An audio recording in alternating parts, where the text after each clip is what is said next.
લક્ષ્ય ન્યૂઝ, એક નજર, એક લક્ષ્ય. કરોડોના ખર્ચે બનાવેલો ચુડા બસ સ્ટેન્ડ બન્યું શોભાના ગાંઠિયા સમાન. ચુડા તાલુકામાં અંદાજે 38 જેટલા ગામોના લોકો માટે રાજ્ય સરકાર દ્વારા કરોડો રૂપિયાના ખર્ચે તાલુકા કક્ષાનું આધુનિક બસ સ્ટેન્ડ બનાવવામાં આવ્યું હતું. પરંતુ દુઃખની વાત તો એ છે કે લોકાર્પણ થયાને અંદાજે 3 વર્ષ જેટલો સમય વીતી ગયો હોવા છતાં આજ દિન સુધી બસ સ્ટેન્ડ સંપૂર્ણ રીતે કાર્યરત બની શક્યું નથી. સ્થાનિક લોકોના જણાવ્યા મુજબ બસ સ્ટેન્ડમાં ઓનલાઈન ટિકિટ બુક કરવા જેવી મૂળભૂત સુવિધાઓ શરૂ કરવામાં આવી નથી. એટલું જ નહીં, બસ સ્ટેન્ડમાં કોઈ કાયમી સ્ટાફ પણ હાજર રહેતો નથી. પરિણામે કરોડોના ખર્ચે બનેલું આ બસ સ્ટેન્ડ આજે સાવ બંધ હાલતમાં અને ભંગાર જેવી સ્થિતિમાં જોવા મળી રહ્યું છે. ચુડા શહેર તેમજ તાલુકાના ગામડાઓના નાગરિકોમાં ભારે રોષ જોવા મળી રહ્યો છે.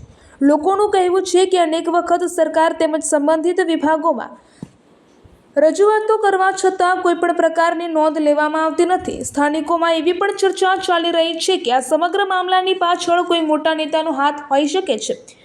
વિશેષ વાત તો એ છે કે જગદીશભાઈ મકવાણા જેવા મહત્વપૂર્ણ પદ પર રહેલા નેતા સુરેન્દ્રનગર જિલ્લામાંથી આવે છે અને તેમ છતાં જિલ્લાના એક તાલુકા મથક પરની આ હાલત લોકો માટે આશ્ચર્યજનક બની છે. તે ઉપરાંત કિરીટસિંહ રાણાનો પણ મત વિસ્તાર ચુડા વિસ્તાર સુધી લાગુ પડતો હોવા છતાં બસ સ્ટેન્ડની દયનીય સ્થિતિ અંગે કોઈ અસરકારક પગલાં લેવામાં ન આવતા લોકોમાં અનેક સવાલો ઊભા થઈ રહ્યા છે. સ્થાનિક નાગરિકો હવે સવાલ ઉઠાવી રહ્યા છે કે જ્યારે જિલ્લામાં 2 પ્રભાવશાળી ધારાસભ્યો હાજર છે ત્યારે કરોડોના ખર્ચે બનેલા બસ સ્ટેન્ડ પૂરતા સ્ટાફ સાથે નિયમિત ચાલુ કેમ થઈ શક્યા નથી.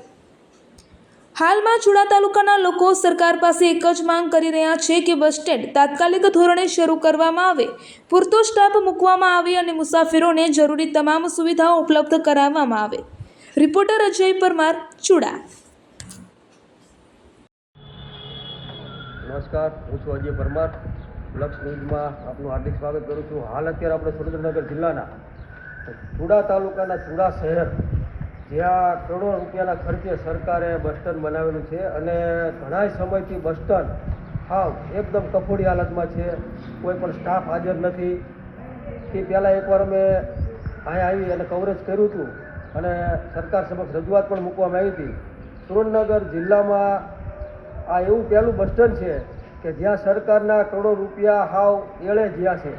અહીંયા એક પણ કર્મચારી કે સ્ટાફ તમે જુઓ બસ સ્ટેન્ડમાં હાજર નથી અને વારંવાર રજૂઆત કરવા છતાં પણ તંત્રના આંખ આડે કાન હોય તેવું દેખાઈ રહ્યું છે. તંત્ર જાણે ઘોર નિંદ્રામાં હોય તેવું લાગી રહ્યું છે કે આવા કરોડો રૂપિયાના ખર્ચે બસ સ્ટેન્ડ બનાવ્યું છે જે પબ્લિકની સુખાકારી માટે બનાવવામાં આવ્યું છે, જે પબ્લિકને આનો કોઈ પણ લાભ મળતો નથી. કે શું આની પાછળ કોઈ મોટા નેતાઓનું રાજકારણ ચાલી રહ્યું છે કે જાણી જોઈને આ બસ સ્ટેન્ડને ઇગ્નોર કરવામાં આવી રહ્યું છે અને લોકોની મુખ્ય એવી ચર્ચા થઈ રહી છે કે ચુડા શહેરના લોકો દ્વારા વારંવાર રજૂઆત કરવામાં આવી છે પણ ચુડા શહેરના બસ સ્ટેન્ડની કોઈ પણ જાતની સરકાર દ્વારા નોંધ લેવામાં આવતી નથી. જાણે પછાત વર્ગમાં આવું અલગ જ ગામ હોય તેવું આ બસ સ્ટેન્ડની દશા જોવામાં આવી રહી છે અને જે કરોડો રૂપિયા સરકારે આ બસ સ્ટેન્ડને પબ્લિકની સુખાકારી માટે નાખ્યા છે તે હાવ સરકારના એળે પૈસા જાય છે અને સુરેન્દ્રનગર જિલ્લાનું તંત્ર હાવ ઘોર નિંદ્રામાં હોય તેવું દર્શાઈ રહ્યું છે. જો આ બસ સ્ટેન્ડને વહેલી તકે ચાલુ કરવામાં નહીં આવે તો ના છૂટકે ચુડા શહેરના લોકો ગાંધી ચિંધ્યા માર્ગે આંદોલન ઉપર ઉતરવાના છે તેવી સંપૂર્ણ માહિતી લક્ષ ન્યૂઝ દ્વારા બતાવવામાં આવી રહી છે.